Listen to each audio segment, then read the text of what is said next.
Good evening. Good evening, ma'am. Good evening, ma'am. Good evening. Good evening. Okay. So we'll finish the chapter first. Okay. Creativity and intelligence. That's next topic. Sana, what happened to you in the morning? How was it? Oh, it's not there. In that case, please inform Joseph sir. Okay. Because nowadays attendance and switching on the video, all these things are very strictly considered. So please inform. Okay, we'll start. Sneha, start reading. Yes, ma'am. Creativity and intelligence. One important debate in understanding the variation in creativity has been the relationship of creativity with intelligence. Hmm. Let us take an example of two students in a class. Sunita is regarded by her teacher as an excellent student. She does her work on time, scores the highest grades in her class, listens to instruction with care, grabs quickly, reproduces accurately, but she rarely comes out with ideas which are her own. Hmm. Rita is another student who is just average in her studies and has not achieved high grades consistently. Hmm. She preferred to learn on her own. She improvises new ways of helping her mother at home, comes up with a new way of doing her work and assignment. The former is considered to be more intelligent and latter as more creativity. Thus, a person who has the ability to learn faster and reproduce accurately may be considered intelligent more than creative unless she or he devises new ways of learning and doing. Okay. So the two examples, what are the names? Sunita and Rita. One student is very good in academics, always tops the class, scores very good marks. But what is the level of creativity? Meghna? Not much. Not much. She does in the usual conventional ways. Hmm? If something is done in a traditional or a usual conventional manner, then she follows that. That's it. But when it comes to Rita, she's not very good at academics, but she improvises things. She adds her own element in each and everything that she does. That is been helping her mom or doing other things. She tries to improvise things. Improvise means improve or innovate things in different ways. Okay, so who is more creative, Sunita or Rita?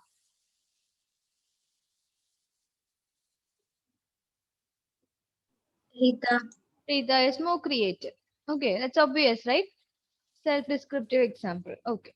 Now, Reina, continue.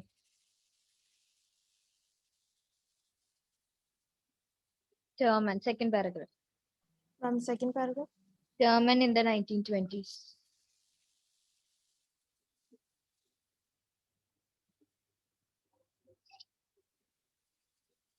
Step.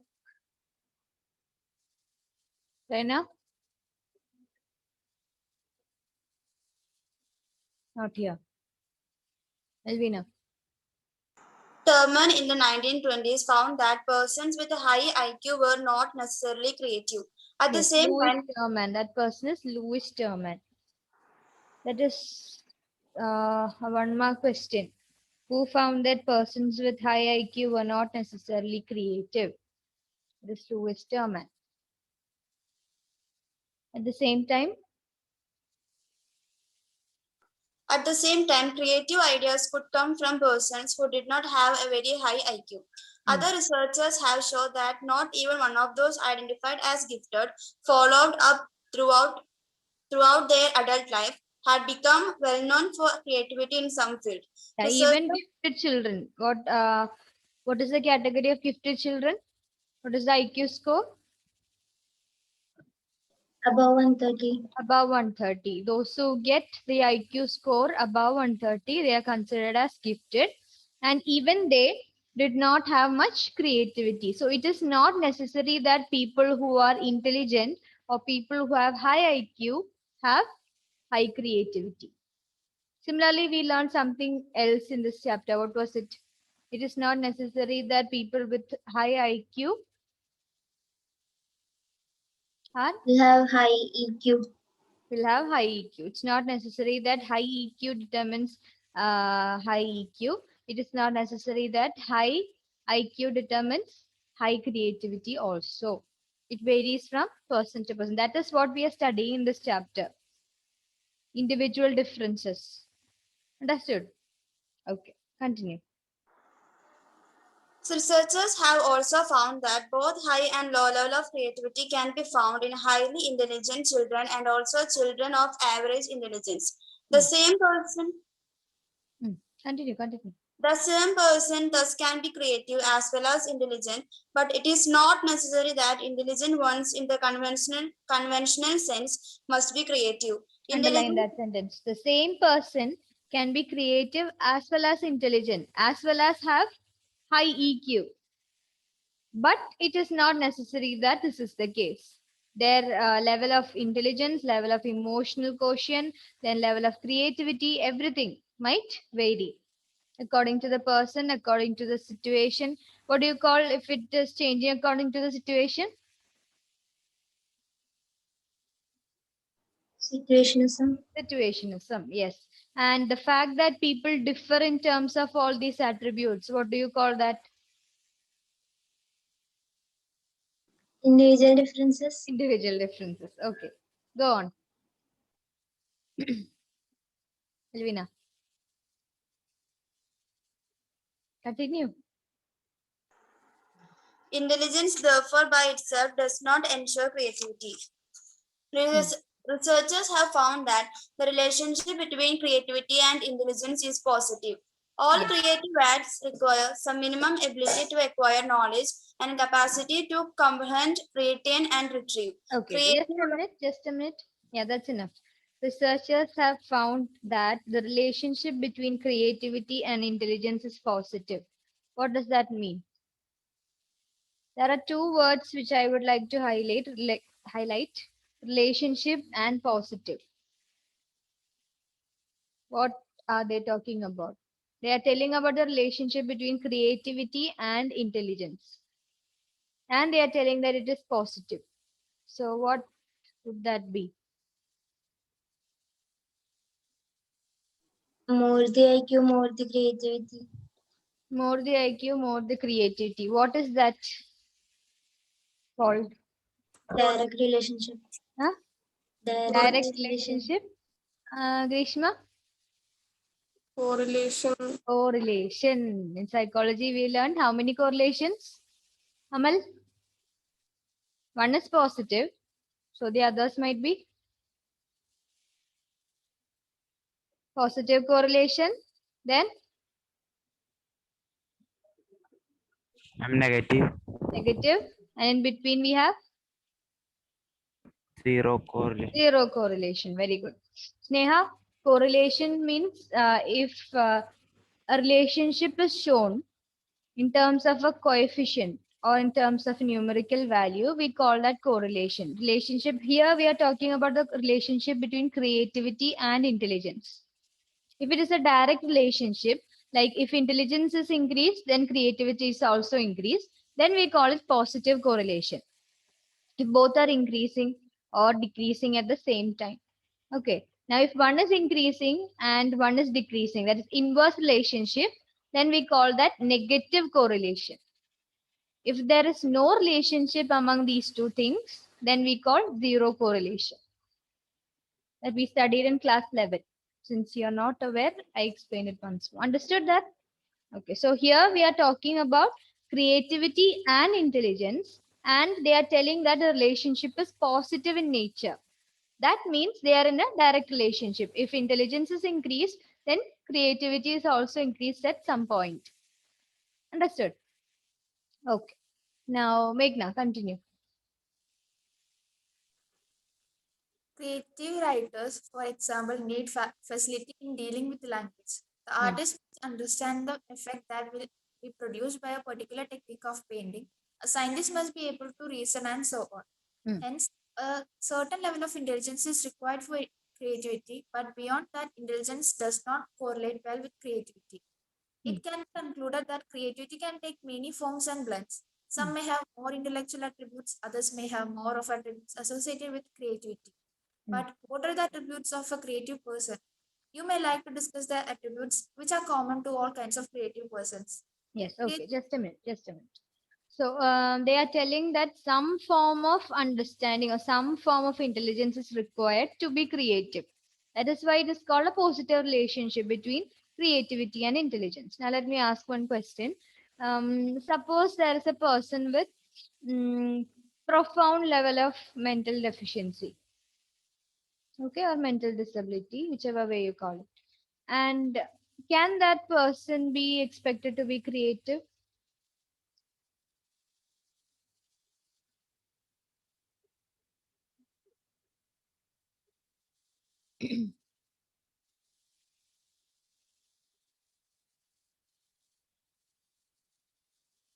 Whatever you're thinking, put it into words and tell me. No problem.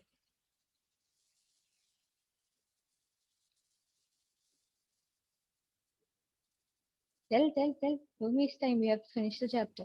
To a certain extent, yes, To a certain extent, yes. Okay. Why? because intelligence doesn't always measure the creativity of the person. Intelligence does not always measure the creativity of the person. Okay. Then,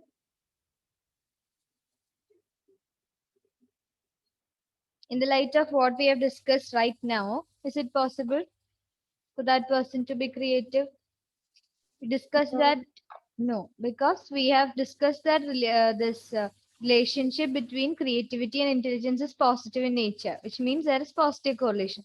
So some amount of intelligence is required to think in creative ways. Suppose in terms of artistry, that person who is drawing or painting something, the person has to understand that these are colors, these are the drawing materials, these are the concepts that exist in nature, these are the rules to be followed while drawing something, etc. Just a minute.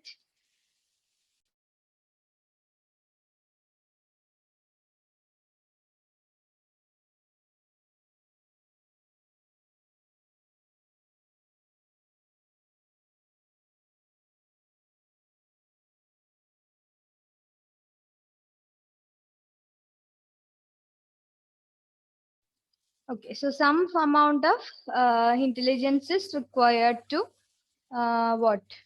To be creative. Some amount. Okay. So when we consider the people with profound mental deficiency or mental disability, what are the characteristics? They need help or assistance throughout their life. We have studied that, isn't it? They are the set of people who require help from another person, or they are completely dependent on some other person all throughout their life, even to carry out their own personal things, personal activities. So, such people are very less likely to be creative as compared to the gifted ones. That is a fact. Okay. Then, continue. Who will continue? Ashish.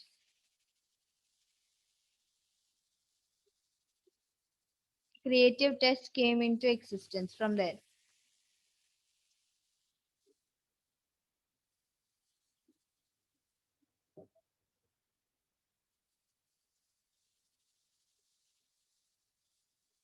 Page 20, second paragraph. This is an important section. Please listen. Read.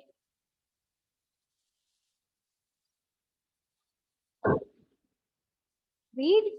Creative test comes into existence to access the variation in the terms of the potential for the creative and content of the intelligence. In contrast to intelligence. Intelligence. Hmm. A general.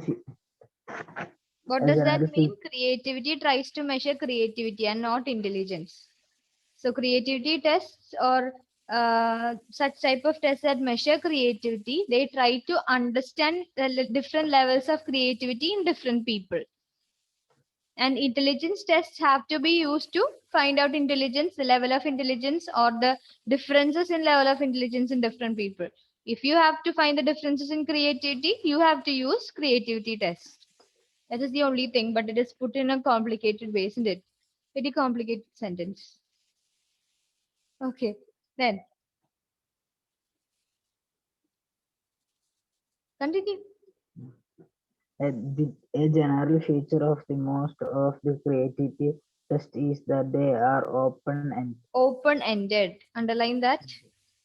That is a general feature of creativity tests. They are open-ended. What does that mean? Open-ended.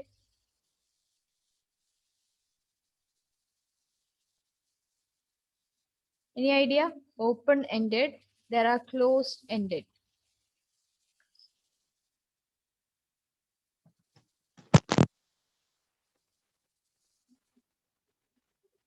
Do you know what they are? Anybody? Open-ended are those questions which the subject can reply in a vast way or whatever the opinion the subject wants to. Yes. And closed-ended? Closed-ended are mainly MCQ type questions. Like the options will be already there. The subject just has to choose one among them. Yes. So open-ended means the question is open for discussion. The question might be in descriptive manner. Suppose I ask you, how are you? Hmm? That is a question. You can describe to me in any way. I am not feeling well. I've been doing very well these days. I am okay. I'm fine. I am fine. Thank you. The cliche answer. Or you can describe to me the entire day. So that is an open-ended question. How are you? Or how are you feeling today? That is an open-ended question. There is no particular end to that question. Understood? Now, whereas closed-ended questions, if I am asking the same question, how are you? And I'm giving three options. I'm fine, I'm not fine, I'm okay. I'm in the middle of fine and not fine. So that is closed-ended because you can choose only among these three options. That's a closed-ended question. So descriptive answer, the answers in which the respondent or the participant describes everything, that forms open-ended types. Whereas in closed-ended, you have some fixed responses already mentioned in the test. You can only choose that. So what is said here is creative test. The general idea of creative test is that most of them, not all of them, I'd say most of them have open-ended items or open-ended kind of questions in all of the test or all through the test. Understood? Did you understand what open-ended tests are? Open-ended questions are? Or should I explain once more? Yes or no? Should I explain once more? Yes or no?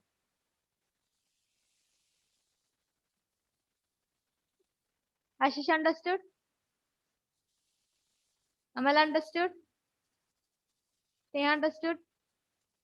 Meghna? Aishwarya? Who's left? Grishma? Elvina? Sana? Reina? Understood. Doubtful. Doubtful. Doubtful. Okay, then tell me now. I'll explain once more. Okay, open-ended questions means, suppose ask me any question. Reina. Any question, anything. Don't ask DK.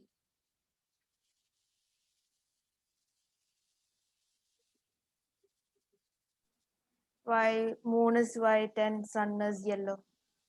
Why moon is white and sun is yellow? Who told moon is white and sun is yellow? Ah, let that keeping A that aside. random one. Yeah, this question, I can answer in different ways, isn't it? I can either say I don't know, and I can escape from the situation. I can try to find out all the facts about this, and I can give you a long story about this. Once upon a time, there was a moon, or once upon a time, when the earth was, or the universe was made, this happened, and that is how it became like this. Or I can just, in two or three sentences, I can finish it off, isn't it? So that is an open ended question, which means there is no particular end to that question. And you are, if you are asking the same question to me, and I am supposed to say, okay, I'll change this question into the moon is, what do you say? White. The moon is white and the sun is yellow. True or false? So then that is a closed-ended question. I am supposed to answer either true or false. There is no other ends. The ends are already closed there. It ends at either true or false. Now understood? That is the difference. In open-ended, we can give any type of response. There is no specified responses. In closed-ended, there are specified responses. It might be MCQ questions. It might be the true or false questions. Then the match the following. All these are closed-ended questions. Understood? Your long answer, short answer type questions that comes in exams, essay questions, all those are open-ended questions. You can fit in anything that you like in those things. But in MCQ and all, you need to know the perfect answer. You have to find it is closed-ended. You can't cut one option and write your own option there, isn't it? You are supposed to respond. How easy that would be.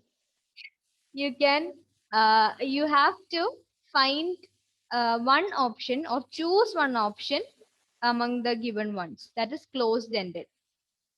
Now understood? Clear, everyone? Okay. Now quickly continue. We have to finish this today. We'll continue. Who was reading?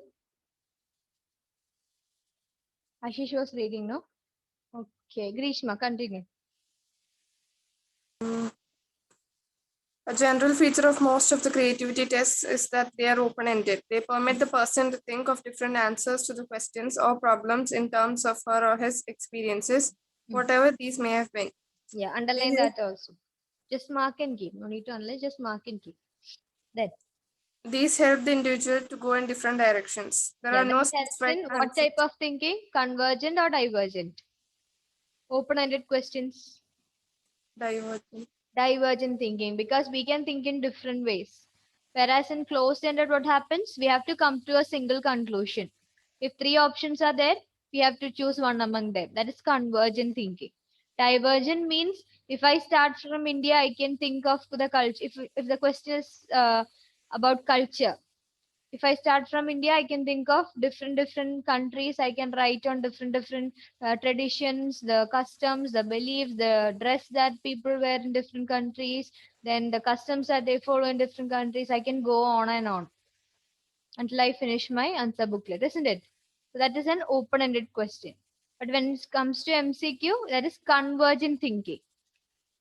You have to come to a conclusion very fast. But in divergent thinking, we think in diverse ways, different ways. Okay, continue.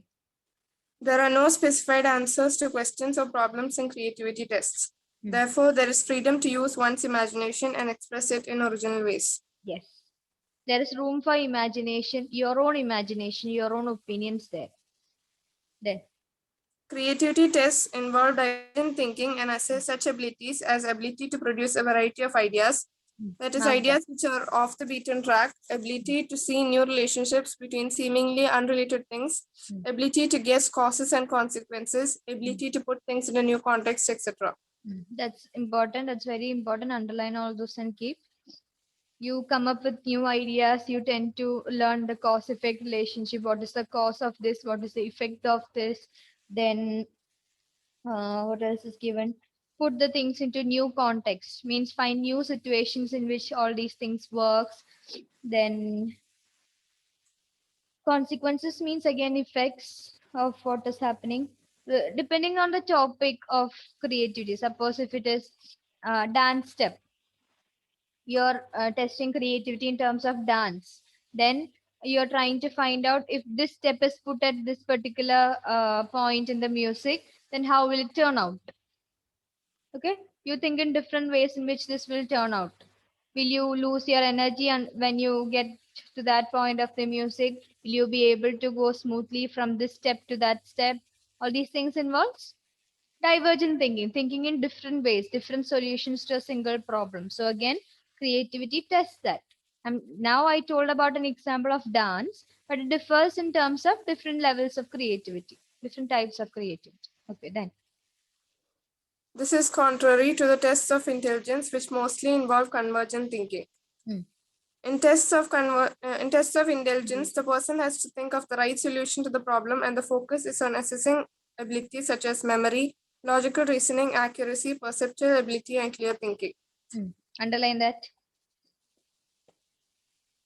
We have studied all that: logical reasoning, accuracy, perceptual ability, clear thinking. Okay. There is little scope for the expression of spontaneity, originality, and imagination. Suppose if we are doing a numerical ability test, numerical ability test in the intelligence test, in one of the intelligence tests, in a test battery, we have something to find the numerical reasoning or numerical ability. And I give you a question: what is 5 plus 3? The question in the test is, what is 5 plus 3? Can you think in different ways? Can you do divergent thinking at that time? And suppose if we think in diverse ways, and you write just for a variety, I write 5 plus 3 is 9. Will it be okay? It will be okay, but your IQ will be lower, isn't it? Because 5 plus 3 is 5 plus 3 is 8. Thank God. 5 plus 3 is 8. So that is a form of convergent thinking. You have limited answers to that. But what if I ask you to write about the number 5? Or write about the number 6? Let it be 6. What can you write about the number 6?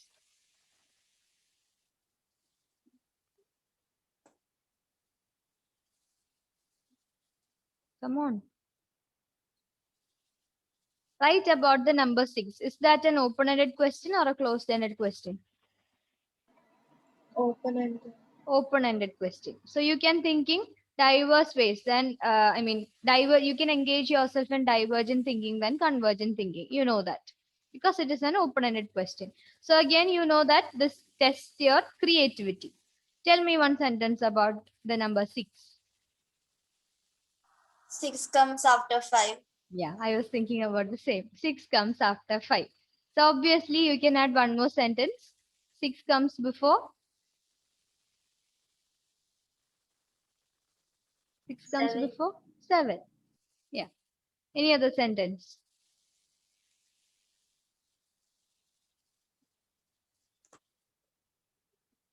Six when read upside down is 9. I thought about that too. 6, when you put that upside down, it becomes 9. Then It is an even number. now 6 is an even number. Then 6 is the multiple of 3. it is a natural number. It is divisible by 3. Then see how creativity is working. Did you even think you can speak about 6 so much? If it is divisible by 3, then it is divisible by one more number. What is it? 2. 2. It is also divisible by 2. It is divisible by 2 more numbers. 1 and 6. 1 and 6. 1 and 6. Okay. Then what else? It is a whole number. Then it is not a prime number. Number. What is it? Composite number. Composite number. Okay. Understood? Yeah. So that was an open-ended question. Write about 6 or speak about 6. It was an open-ended question. Your creativity, your imagination, your thought process, your divergent thinking brought about so many answers. Understood? So creativity tests are like this. You'll be given some open-ended questions and there will be some ways to score it also. It's very difficult to score in the part of a psychologist or the experimenter, but for the subject of the participant, it will be very interesting, these creativity tests. Okay, then continue. 5 more minutes. Since expressions of creativity are varied, tests have been developed using different stimuli like words, figures, action, and sounds. Yeah, underline words, figures, actions, and sounds. All these are included there. These tests measure general creative thinking abilities like ability to think of a variety of ideas on a given topic or situation, alternative ways of looking at things, problems or situations, to guess causes and consequences, to think of unusual ideas to improve and to use common objects, ask unusual questions, and so on.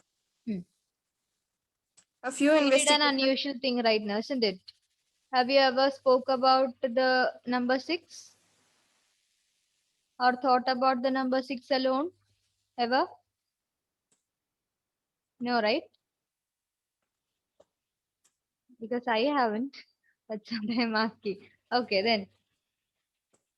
A few investigators have also developed tests of creativity in different areas such as literary creativity, scientific creativity, mathematical creativity, etc. Some of That's the what I famous told. When I told the example of dance, I told that's regarding creativity in terms of dance. Similarly, we have in terms of mathematics, like the one we discussed right now, about 6. Then we have scientific creativity, literary. Literary means regarding the words, language, literature, and all. Such types of creativity can also be tested. Then.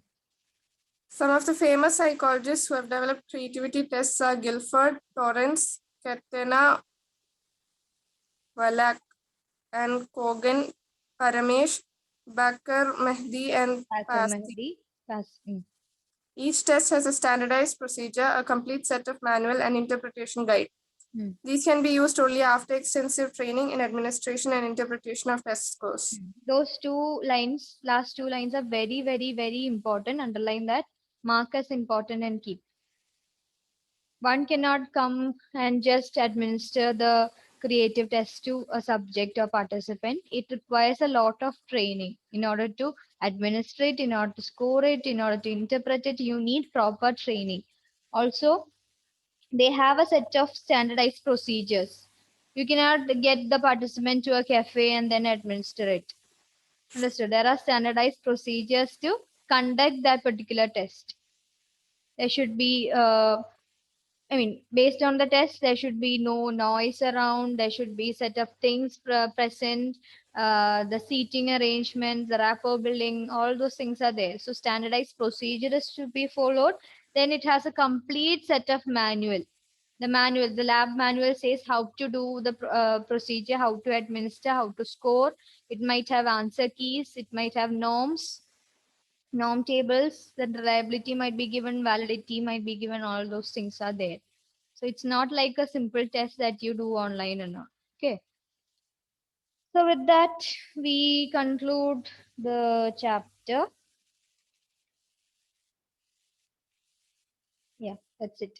Just quickly look at the questions. How do psychologists characterize and define intelligence? We have discussed so many definitions, isn't it? Alfred Binet, Peschler's, then Oxford Dictionaries, intelligence, all those things. So that comes under that question. To what extent is intelligence a result of heredity and environment? Discuss. Nurture nature issue. That is again clear cut description is given in the textbook. Explain briefly the multiple intelligence that we already discussed, multiple intelligence theory. How does the triarchic theory that also we discussed, past model we discussed. Then 6th question, are there cultural differences in the conceptualization of intelligence? What do you say? Yes or no? Does intelligence vary according to culture? Or the concept of intelligence, does that vary in different culture? Tell me. The conceptualization of intelligence means the concept of culture. How intelligence is considered as a concept. Does that vary in different culture?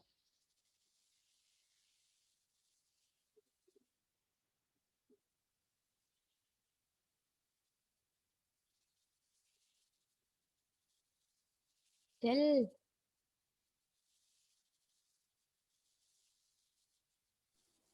No.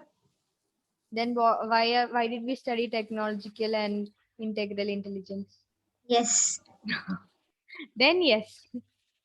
Yes, it varies in different cultures. And the topic that you have to write under that is technological and the integral intelligence. Okay, describe that. Then we have what is IQ? How do psychologists classify people on the basis of their IQ scores? Classification of IQ is given normal curve. That table is also there. What is the mean score? Mean IQ in a population? 100. 100. Above what is giftedness? 130. 130. Below what is intellectual deficiency or disability? 70. 70. Okay.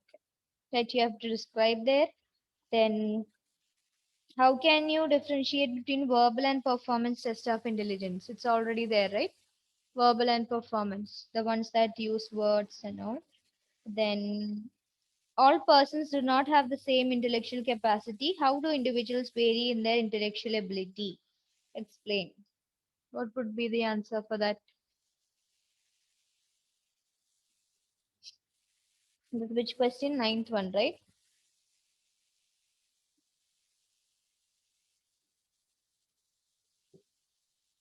Same as the things. There are people who get IQ scores above 130, who get below 70. Then there are people who fall in the average category. That's it. You have to explain that. There are different classifications for it. It's not necessary that all the people get the same IQ score. All these things. Okay. Then what else is there? Which of the two, IQ or EQ, do you think would be more related to success in life and why? What is your opinion? Both IQ and EQ. Both IQ and EQ are important, and along with that, you can write the importance of IQ as well as EQ. How IQ is measured, how it is important, how EQ is measured, and how EQ is important. Okay, then how is aptitude? If such question comes, it is based on your opinion, right?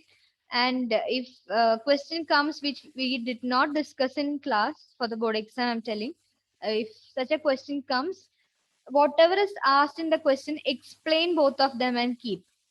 So the teacher who corrects understand that you know the concept. Then as a conclusion or in the middle part, you can write your own opinions and keep. Understood? Okay. Then how is aptitude different from interest and intelligence? That also just clearly there. Aptitude is a potential to get or a capacity to gain some skills after training. Interest is the what, trainer? Interest is the Preference. preference. Okay. Then how is aptitude measured? That is also given. Different aptitude tests and all is given. Then how is creativity related to intelligence? What relation do they have?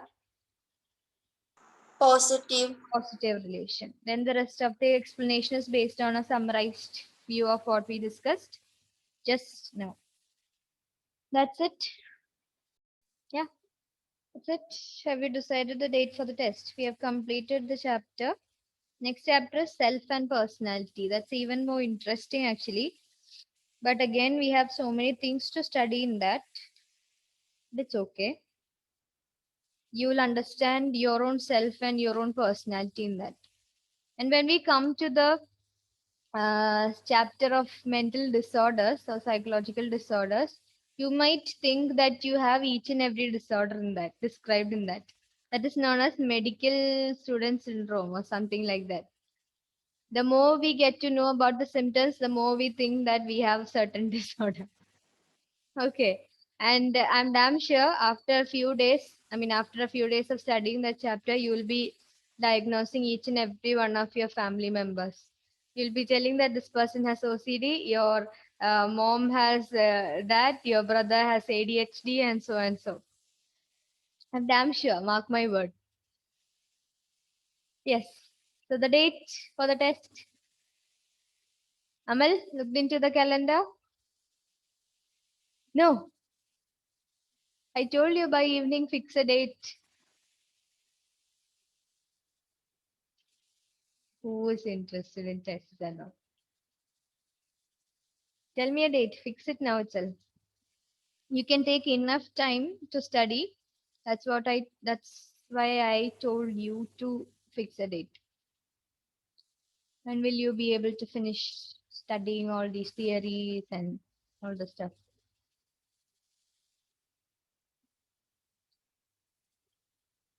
Tell me at least a tentative date, which we'll fix by the end of the week.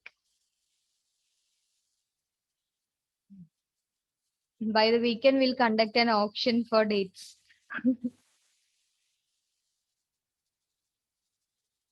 Ashish, any idea? He's okay with anything. Girls,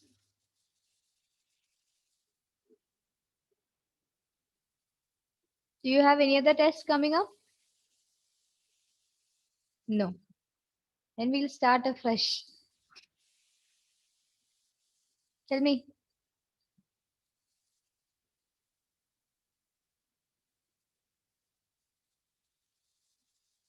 April 4. April 4. 4. Ah, okay, April 4.